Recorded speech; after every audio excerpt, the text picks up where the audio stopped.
I never told my best friend I lied about why I missed her wedding because when she sent me a photo of her standing alone at the end of the night, still in her dress, texting, "I saved you a dance."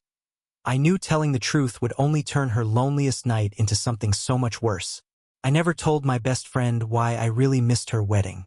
I told her I had the flu. That's what I said on the phone. I tried to sound sick, voice scratchy, like I hadn't slept. "I'm so sorry," I told her. "I feel awful, I can barely move." I even paused to fake a cough. She believed me. Or maybe she didn't. But she said it's okay. Just rest. Don't worry. I'll send you so many pictures you'll feel like you were there. I said thanks. I told her to have the best day of her life. I hung up. Then I sat on the floor of my apartment for about an hour just staring at nothing. Because the truth was I wasn't sick. I just couldn't go. I couldn't sit in the back pew of that little church downtown and watch her say vows to a man I didn't trust. A man I didn't like. A man I'd never told her the full truth about. Her name is Chloe. We met in high school. I was the quiet girl. She wasn't. She was loud in a good way, always laughing, always talking with her hands, always knowing the thing to say that made me feel like I belonged somewhere. We got close fast. By senior year, we were practically living at each other's houses. We stuck together after graduation. Roommates in college. Shared everything: clothes, secrets, bad decisions. I watched her fall for the wrong guys over and over again. Then she met Will. I remember the first time she brought him around. He was polite. Too polite. One of those guys who talks to everyone like he's networking even when it's just a barbecue. He shook my hand. Called me ma'am like we were in a business meeting. I laughed it off, but something in me tightened. At first I thought maybe I was being protective. She'd had a lot of rough relationships. Guys who lied. Guys who ghosted her. One guy who cheated on her with someone she worked with. So maybe I just had my guard up. But it didn't go away. Will had this way of smiling that didn't feel warm. It felt practiced. Like he knew exactly what expression people expected and gave them that. I noticed small things. The way he corrected her, even on dumb stuff. How he always had to have the last word. If she interrupted him, he'd laugh, but not a real laugh. The kind that said, "You're being silly and I'm letting you." And she'd shrink a little. Just a bit. Like she wasn't sure she'd done something wrong but didn't want to check. I brought it up once. We were drinking wine on the floor of our apartment, old times, her feet in my lap, music playing. She was talking about the wedding plans, giddy. I said, "You sure you're happy with him?" She looked at me like I'd thrown a drink in her face. "Yeah," she said. "Short. Sharp. Why wouldn't I be?" I didn't push. I smiled. I said, "Just making sure." After that, I told myself to let it go. People make choices. And maybe I was wrong. Maybe I just didn't like the guy. That doesn't mean he's bad. Right? But 2 nights before the wedding, I saw him with someone. I was out with coworkers. We'd gone to this bar a few blocks from Chloe and Will's place. Upscale place, overpriced drinks, tiny food on big plates. The kind of place Chloe never liked. She said the cocktails were too fussy. I was headed to the restroom when I saw him. Will, sitting at a corner table. With a woman. She wasn't touching him. He wasn't touching her. But they were close. Leaning in.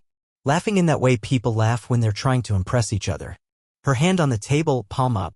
His hand resting close, not quite touching. I froze. They didn't see me. I stood near the hallway to the bathrooms and just watched. For a solid 5 minutes. I felt sick. Not jealous. Not angry. Just cold. Like the blood drained out of me. Then I left. I didn't go back to my table. I just left the bar, got in a cab, and went home. I didn't even cry at first. I just sat in the dark. Lights off. Phone face down. Around midnight, I texted Chloe, "Hey, can I call you in the morning?" She replied with a heart. The next morning, I told her I had the flu. She sounded worried. She told me not to stress. "We'll celebrate after," she said. I said I was sorry. She said, "You'll be there in spirit."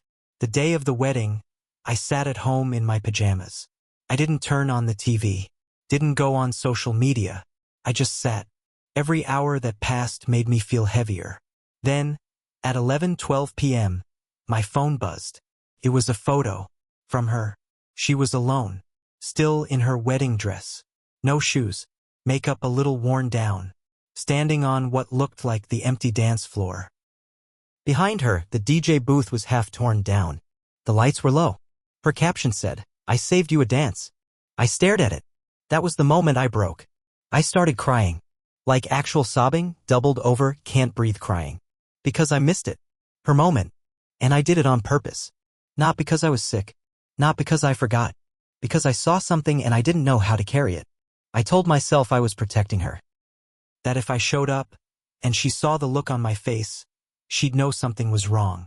And if I told her, really told her, what I saw, it might have ruined everything. Or maybe she already knew. Maybe she didn't want to know. But I couldn't be the reason her wedding was remembered as the night someone dropped a truth bomb and shattered the whole thing. So I said nothing. I stayed home. I let her think I was too sick to stand. We don't talk as much now. Nothing dramatic. Just less. She has her life. I have mine. She texts sometimes. Little things. Memes. A picture of a coffee mug that reminded her of me. She still signs off with "love you." And I send a heart back. A few months after the wedding, she called me out of the blue. It was a Thursday night. I was in bed already, scrolling through my phone, pretending not to be alone in the way that creeps up on you when you're tired. Her name lit up my screen, and I hesitated before answering. "Hey," I said, trying to sound normal. She didn't say hi back right away, just kind of breathed into the phone. Then she said, "Can I ask you something?" My stomach dropped. "Yeah, of course." She was quiet for a second. Then she said, "Did something happen before the wedding? Like, something you didn't tell me?" It was one of those moments where time kind of folds. Like you're suddenly aware of how your body is sitting, what your hands are doing. My hands were cold. I stared at the ceiling and forced myself not to panic. "Why do you ask?" I said, stalling. She let out a breath, almost a laugh, but sad. "You just felt really far away. Not just the wedding. Even before that. I don't know. I just keep thinking about that night and how I waited for you," and she didn't finish the sentence. I closed my eyes. I could have told her right then. I could have said I saw her with someone else. I got scared. I didn't want to ruin your day. But I didn't. I said the worst possible thing. "I just wasn't okay," I told her. "It wasn't about you." That's not a lie technically, but it felt like one. She was quiet on the other end. Then she said, "Okay," and her voice cracked a little. "I miss you. I miss you too." That was the last real phone call we had for a while. After that, it was all texts. Short ones. She sent me a picture of their dog in a sweater. I sent back a laughing emoji. She hearted it. I didn't know what to say anymore. Then, 6 months later, I saw her again. It was her birthday. She invited a small group to this wine bar downtown. I almost didn't go. I almost backed out the way I always do now. "Sorry, work's crazy," or "I'm not feeling well." But I went. I told myself I had to stop hiding. When I walked in, she smiled. A real smile. And for a second, it felt like old times. She hugged me tight. "I'm so glad you came," she whispered. But Will was there too. Of course. He stood behind her, one arm slung around her waist. He looked straight at me and said, "Glad you're feeling better." With this grin that didn't reach his eyes. It was a joke from too far back. Like he was reminding me. I smiled. Tight. "Yeah. That flu lasted months." He laughed like we were old friends. She didn't say anything. Halfway through the night, I went outside to get air. Too many people. Too much noise. Too much pretending. That's when she came out. She had her coat draped over her shoulders, a glass of wine still in her hand. "You okay?" she asked. I nodded. Just needed to breathe. She looked at me for a long time. Then she said, "You know he used to do that." I frowned. "What?" "Disappear on me," she said. "Before we got married. Not for long. A few hours here and there. Said it was work. Always work." I didn't move. Didn't speak. She sipped her wine, eyes on the street. "Sometimes I think I married a stranger." I finally said, "Why didn't you ask him more?" She looked at me. Because I didn't want to know. And just like that, I realized she did know. Not everything. But enough. Enough to feel the shift in her own house. Enough to make a choice anyway. She tossed back the rest of her wine and smiled at me. "Let's go back in." I followed her, feeling like I was walking behind a ghost. I stayed another hour pretending. Laughing at the right parts. Holding my wine like a prop. Then when it was late, she hugged me goodbye and whispered, "Thanks for coming." Her eyes were glassy. Not drunk. Tired. Like she'd been holding something heavy for too long. I still didn't tell her the truth. Because now it didn't feel like it would save her. It felt like it would just confirm the thing she was already living through. And maybe she needed the not knowing to survive it. 2 weeks after her birthday, she texted me, "Do you think people change?" No context. No follow-up. I stared at it for a while. Thought about what she was really asking. I wrote back, "Sometimes. Depends why they want to." She didn't reply. That silence sat with me all day. I kept checking my phone like I was waiting for the next piece of the puzzle. That night, I couldn't sleep. I scrolled her social media even though I usually don't. She hadn't posted much since the wedding. A few filtered shots of brunch, a couple selfies. Well, was barely in any of them. But one post caught my eye. It was from a friend of hers. Someone I didn't know well, but we'd met a few times. The caption said, "Girls' night, just like old times." There were 4 women in the picture, posing at some bar I didn't recognize. Chloe was in the middle, smiling, but something about her face felt forced. Like her mouth was doing one thing, and her eyes hadn't gotten the message. Will wasn't tagged. No mention of him. I didn't think much of it. Until 2 days later, I ran into him. Total accident. I was getting takeout from a Thai place a few neighborhoods over, not even near their place. It was late, almost 9 p.m. The place was mostly empty. I was waiting by the counter when I saw him walk in. He didn't see me at first. He was with someone. A woman. Same woman I saw him with that night before the wedding. They weren't touching, but they walked close like people who've spent time figuring out how not to get caught. Like they'd done this a few times. He saw me just as I turned to leave. Our eyes met. His face froze. Not surprised, just cornered. I walked past him without saying a word. I didn't text Chloe that night. I didn't call. I went home, ate cold pad thai in silence, and tried to figure out what the hell I was supposed to do now. The next day, I got a voicemail from her. "Hey, I was just thinking about you. I don't know if you're free sometime this week, but I'd really love to talk. In person." Her voice cracked a little at the end, just like it had during that phone call after the wedding. I listened to it twice. Then I texted her, "Yeah, I'm free Friday. We met at this little coffee shop we used to go to in college. Nothing fancy, but quiet." She was already there when I walked in. Sitting at the back. Black hoodie. No makeup. Hair up. She looked tired. We hugged. It felt stiff. We ordered coffee and made small talk for a few minutes, enough to pretend this was casual. Then she just said it. "I think he's cheating on me." I froze. She stared down into her coffee like it had answers in it. "Why do you think that?" I asked, even though I already knew. She shrugged. "There's someone he works with. She calls sometimes. Late. He always leaves the room. Says it's about a project." She looked up at me and her voice dropped.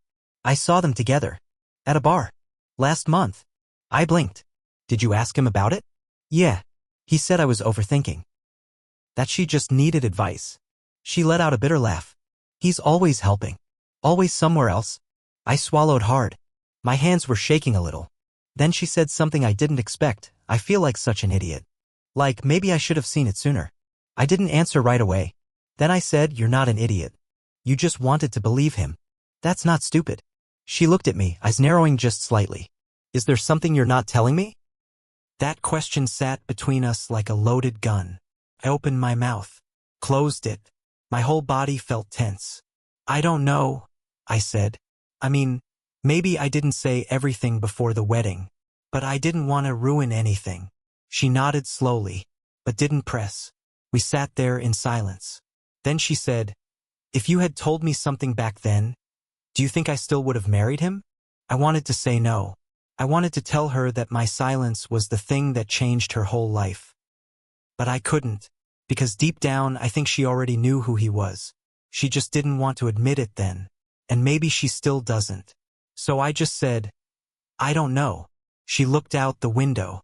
"I saved you a dance," she said quietly. "Stupid, huh?" My chest hurt. "Not stupid." She nodded again, then got up and said she had to go.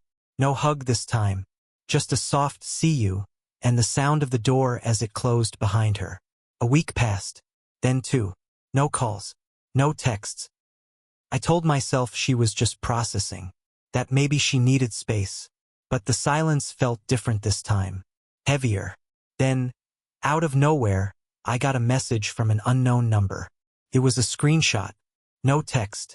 Just an image. It was a partial message thread, Will's name at the top. A few messages exchanged. The one circled in red said, "You don't have to worry about her. She's not going to say anything." My stomach dropped. I didn't recognize the interface. Maybe WhatsApp or something encrypted. I stared at it, heart pounding, trying to figure out what it meant, who sent it, who he was talking to. Then another message came through, from the same number. "She deserves to know what kind of man she married. If you won't tell her, I will." No name, no follow-up. I replied, "Who is this?" Nothing. I tried calling straight to voicemail. I sat with that for the whole night. Didn't sleep. Didn't eat. I went through my messages with Chloe, wondering what she knew, what she suspected, wondering if I was being set up or dragged into something way deeper than I'd realized. The next morning, I walked into my kitchen and saw another message. This one was from Chloe. "Did you send me that screenshot?" No greeting, no smiley face, just that.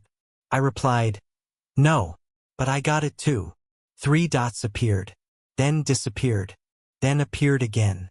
Finally she wrote, "We need to talk. Tonight." We met at her apartment. I hadn't been there since before the wedding. It looked different. Colder. Fewer photos on the walls. One of the plants we picked out together at a weekend market was brown around the edges. She let me in, didn't say much. Just nodded toward the couch. I sat. "I need you to be honest," she said. I nodded. She sat down across from me, pulling her knees up, holding a throw pillow against her chest. "I think he's been seeing her for over a year," she said. I checked the phone bills. There are calls at 1 a.m., 2 a.m. Always the same number. I didn't ask how she got access. I just listened. "Whoever sent that message," she paused, "they said you knew. That you saw something before the wedding." I closed my eyes. I did. She didn't say anything. Just stared. I told her everything. The night I saw him. The other woman. The lie I told about the flu. The reason I didn't come. She didn't cry. She didn't yell. She just sat there. Still. Frozen. "I'm sorry," I said. She nodded slowly. "Why didn't you tell me that night? Or later?" "I didn't want to be the reason you remembered your wedding as the night everything fell apart." She looked at me. Her face unreadable. "But it was that night," she said. "Whether you said it out loud or not." Silence filled the room. Then she said, "Do you think it was her? The one I saw him with last week?" I nodded. "Same one from before." Her eyes dropped. "She's pregnant." I didn't move. "He doesn't know I know," she said. "But I found the messages. I saw them talking about it. She's a few months along." That's what the late-night calls were. It hit me like a punch. I hadn't seen that coming. Not even close. "Are you going to tell him?" I asked. She looked out the window. "I don't know. I just keep thinking if I'd listened to my gut. Or if you had told me. Would it have changed anything?" I didn't answer. Because I didn't know either. She turned back toward me. "Whoever sent that message, they knew about us. About our friendship. About the night I sent that photo." I swallowed hard. "Do you think it was her? The other woman?" Chloe shook her head. "I don't think so. It didn't sound like her." Then her voice dropped. "I think it was someone else he's seeing." And suddenly the room felt colder. I hugged her goodbye that night like nothing had changed, even though everything had. I walked out of her apartment and down the stairs, keeping my face still, holding it together until I hit the sidewalk. And when I got home, I sat in the dark for hours with my phone in my hand, rereading that photo she sent on her wedding night. "I saved you a dance." I never told her, but I think about that line more than anything else. Not because I missed the dance, but because now I understand why she waited so long on that empty floor. She wasn't just saving it for me. She was hoping someone, anyone, would show up and tell her the truth. And I didn't.